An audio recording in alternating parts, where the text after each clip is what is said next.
Hey everybody, and welcome to another video. My name is Elric, and in this video we're going to be talking about decisions. It is conceptually easy, extremely hard to explain. So this video is kind of broken up into, I will be discussing how the tables look with giving some side-by-side examples. We'll be running an analysis on a transaction and kind of seeing the path. The code is very simple, but it's just very hard to explain conceptually. So I hope you enjoy, and let's go ahead and get started. So if you've watched my videos before, awesome keyboard stuff. If you watch my videos before, especially master data management ones, you understand that we use realm class family type base table separations. We don't create one table and fill it with columns. Everything is normalized. Everything is built in an abstracted and classification type model. So when you see realm class family type decision, this could be considered as one table in an, a more common environment, a non-scientific type of environment. So we also have a couple of different subjects. Our normal subjects like decision parameter, our relationship subject like data relationship, our domain subject like analysis, which I would cut off right here at analysis, and our shared attribute subject where outcome comes into play. And basically the difference between these subjects, just these two, the domain, the normal one, and the shared attribute, is the shared attribute doesn't really have a base table. Its base table is comprised of a relationship table for every domain that we have. So we will have a group outcome table. We have a realm class family type group and a group outcome table. This will allow us to store outcomes on wherever we need on that particular domain. So let's just go ahead and start talking about like what is it we're doing? What is it we're looking at? So let me grab a different color. All right. So all of this stuff is related interestingly. A decision type. We'll look at the decision first. A decision type is a question you are going to ask, like, what is the price high minus the price low? A decision is the possible answers. Now, how do we know what we need? Like, what does this question need? So that's kind of where the decision parameter comes into play. We have a decision type, which could be, I don't know, state. And we have decision parameter, which could be, Arizona or California, etc. Our relationship table is what links them together. Decision parameter type and decision type, followed by a sequence. So if I run this query right here, it'll kind of give you more of an idea of what's going on. And particularly this one might explain it better. To normalize something, the equation is the value we want to normalize minus the minimum divided by the high minus the low. So in this case, this decision type, this question we're asking, what is the normalized price close, requires the parameter type, where we said it was state up here, of close low and price high minus price low. So price high minus price low is actually another question. What is it? To get it, we need the price high, the price low. Let's see if I can find it in here. So many of them. There it is. Price close minus low. That's good enough. So the close, it requires a close and the low. And these sequences will make sense here in a moment. So essentially, the relationship table is how we're going to link the questions to what we need to answer the questions. And there are some other nifty things like, we have a sequence in all of our tables. So this sequence will tell us, what's of higher priority.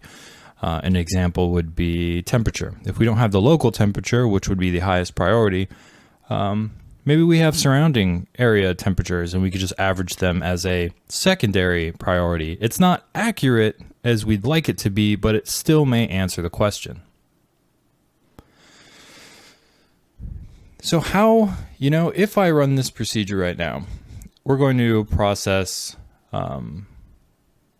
one transaction with a lot of print outputs. It's saying, all right, based on what we've done, here is the data that we've discovered. Since this is the first transaction that I'm doing, there's not a lot of previous stuff. It doesn't exist. So therefore it should be empty. But this is just kind of the output. See, what happens is when we create an analysis type, where this table comes into play, or this subject, we create a type of analysis. Let's just call it a stock analysis. Not daily. We could do it daily, but it's just like, this is just a stock analysis. It's a session analysis, right? It doesn't matter if it's daily candles or 15-minute candles or whatever. So this stock analysis, we need to, based on that analysis type ID, what should we run? So that's where the outcome comes into play. The outcome is a place to store something in that analysis environment. So because we're doing a type of analysis, we create a header record, and then we store all of our results or our outcomes into this table, this should attribute domain crossover. So we have an outcome type to, analysis type to outcome type relationship, also with a sequence, because that will help us determine what order. I have another query up here. Right here. What order we should be running our analyses in. Because, in order to do a normalized price, we need to first do some math before that. So we have an order to process things, the analysis and outcome order, and the questions we want to ask. So what's really interesting is that, well, what if I have a question that I also want to use as a parameter? Well, we're also going to need a place to store it. So yes, absolutely, it is extremely possible, and it does show up very often, where, these counts, I'm not using them yet in other questions, but the normalized price close I am. It is not only an ingredient per se or an answer to a question, it is a question, and it does require a place to be stored. So for the most part, the outcome is the giant list where there will be things that are an outcome that are not questions. Like, where do we retrieve this information from? So we have to get the price high, close, low, the trade, the open, or the trade volume, the open, from other places and bring it over to the analysis outcome table. So from there, it gets a little bit more complicated, but let's go ahead and run this again, because I should have some outputs. Just kind of give you an idea of the process, because there are only a few procedures, few, I guess. There are 6 procedures, and most of them have almost no code in them. Very generously formatted, and we'll go over that in a few moments. But this is essentially one thing that we are doing in between these minus equal breaks. So this is the first outcome / decision that we're looking at. We're saying, hey, in this environment, I'm going to go ahead and list through or process the outcomes in order of the analysis that I'm looking at. So the outcome key name, this caps word, goes over and says, hey, do I have a question related to this? Yes, I do. Okay, so process that question. So that's to create a PathString, and we'll talk about that here in a moment. But that PathString is basically just comprised of, what does this need? Well, we can see by the name it needs price high, so it's looking for price high. It's telling us that there's going to be a range compare. Because Arizona and California, they're really matching something specific, but it doesn't prevent me from creating parameters that are just greater than 0, or creating parameters that are between 0 and 0.382 or 382 to 681. So we can create ranges. It really doesn't matter what we do. These are just the all possible values for the particular answer that we're looking for. Now some more things happen, but it realizes that this decision is a function because this is the question we're asking. This is what a PathString looks like. I'll copy that. And then it says, oh, okay, so we're going to dynamically execute this function that was paired up, send it to payload because that's how the system works, and then get a result back. So this PathString, it is comprised of, let's see, it's 1, 2, 4, 5. So it's 1, 2, 4, 5. 1, 2, 4, 5.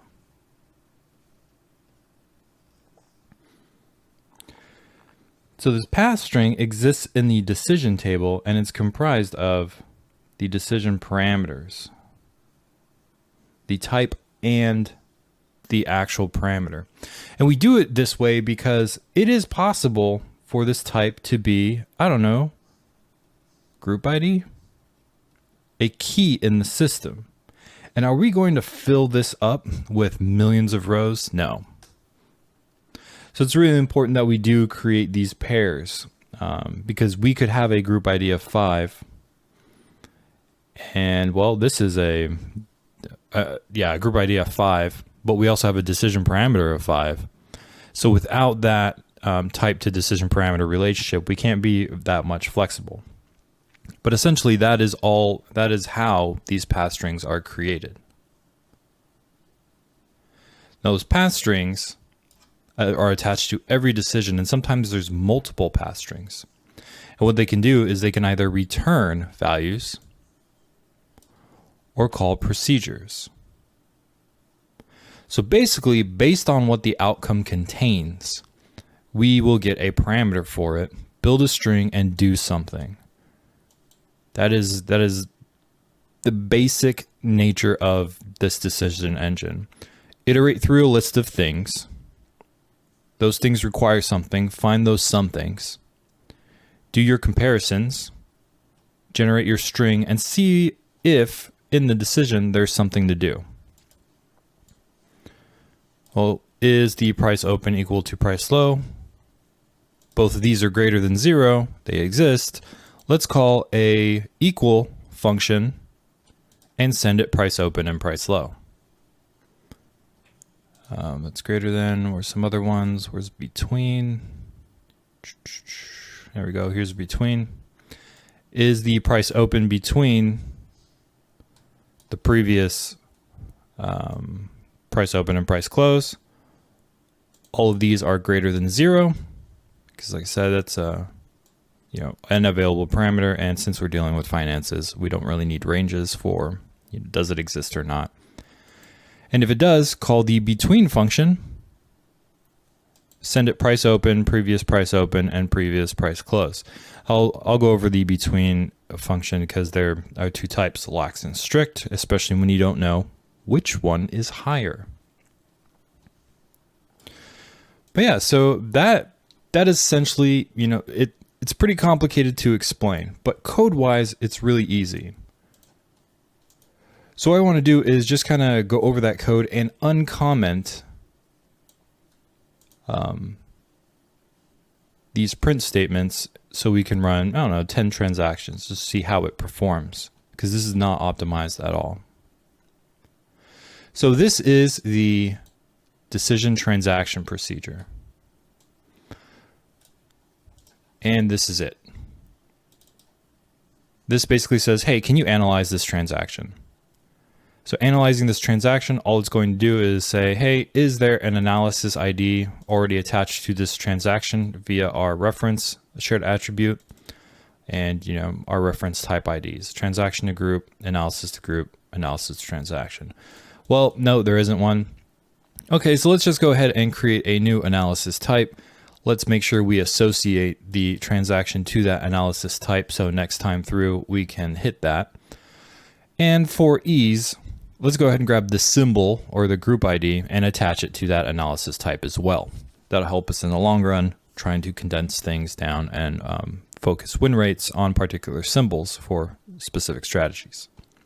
After that, it does two things. Hey, gather the requirements needed and iterate through the outcomes. So the gather requirements, very simple, using the same type or the same type of almost abstracted implied relationship where a key name exists in other places. We're giving it a set of rules where in this analysis realm, the outcome belongs to the analysis namespace, or domain space, like analysis outcome. We have a class called transaction, and those comes from the transaction domain space. We also have a class called calculated. So when we look at realm of analysis and class of calculated, we can assume that it was created in the analysis domain. So just how we treat these things. There's no right or wrong way to treat these realm class family types. We just have to think of how we can use them to create less code. So this is gathering the requirements. This is saying, hey, in the analysis realm, there are some transaction data that I need. Go ahead and grab that data and pop it into analysis outcome.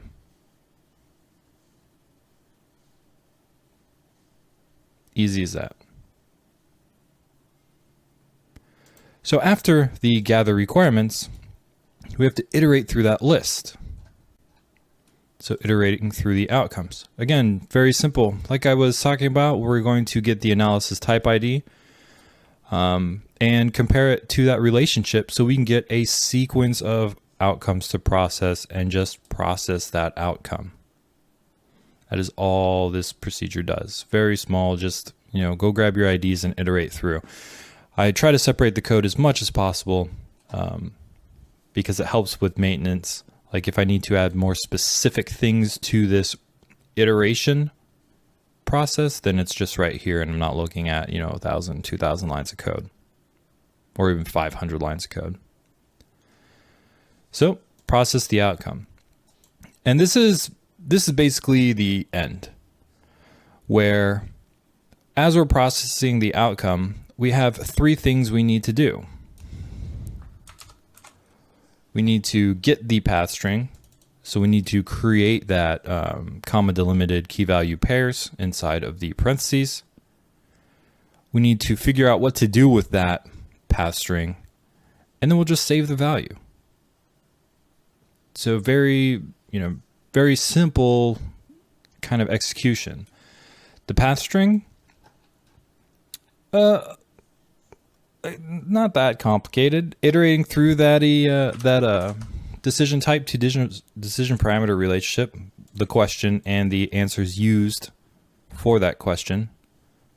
Same thing. We need a sequence because we need to know the order of the path string that we're building.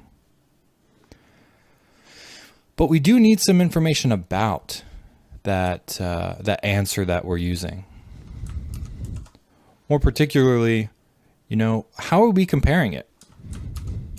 Is it a range? Numeric range? Is it between specific values? Should we equal the minimum but not equal the max of our min-max comparisons? Maybe just not equal the minimum, maybe not both.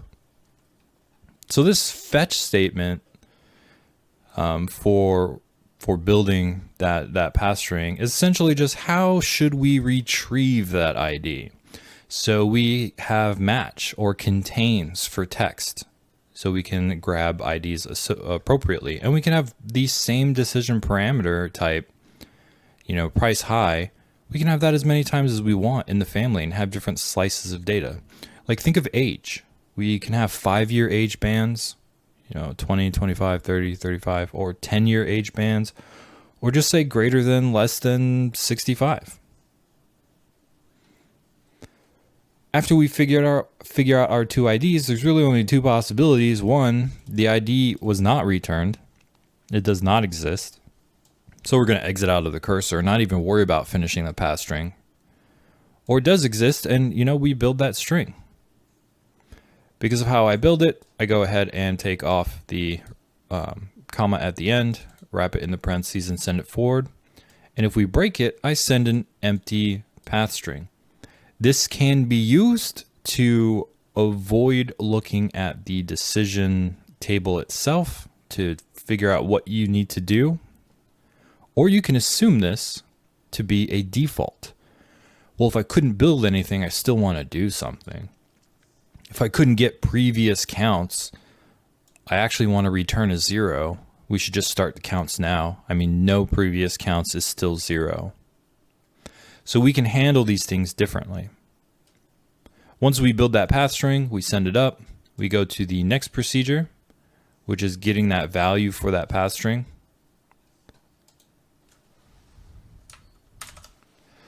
And we go back to the question. Just a bunch of value PathString, yeah, bunch of declares. Based on the question, let's get some information from that. Oh, it says that question's family, it's a function. We're going to have to execute this function. So let's go ahead and, based on the PathString, figure out what function we need to execute. It could be different based on different ranges. One of these could be, hey, start the decision process all over again. However you want to use that recursive nature, or just continue, or take a different path. This is your alternating decision trees, basically. We can really hone in on where we need to go by splitting out different processes from a single path or a single decision. So it'll get that information based on what was stored in the decision table, execute that, and get some data back. After we get that data back, it saves it, and we are done. Let's make sure I commented everything out. I'll just do this to do this.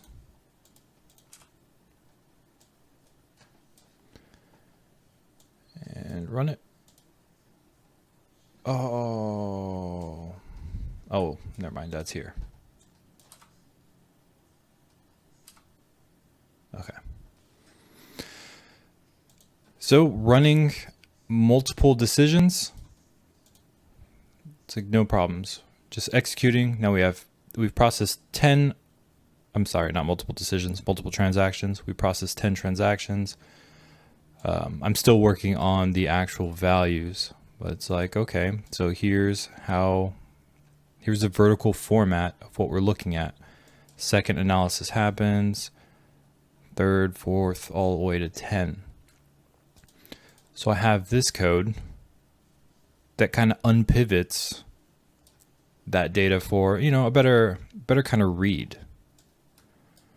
So simple unpivot, where this is the transaction ID 1, 2, 3, etc. And there's actually, in order to find previous values,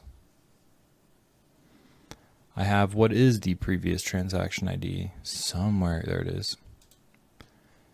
So it's almost stepped off.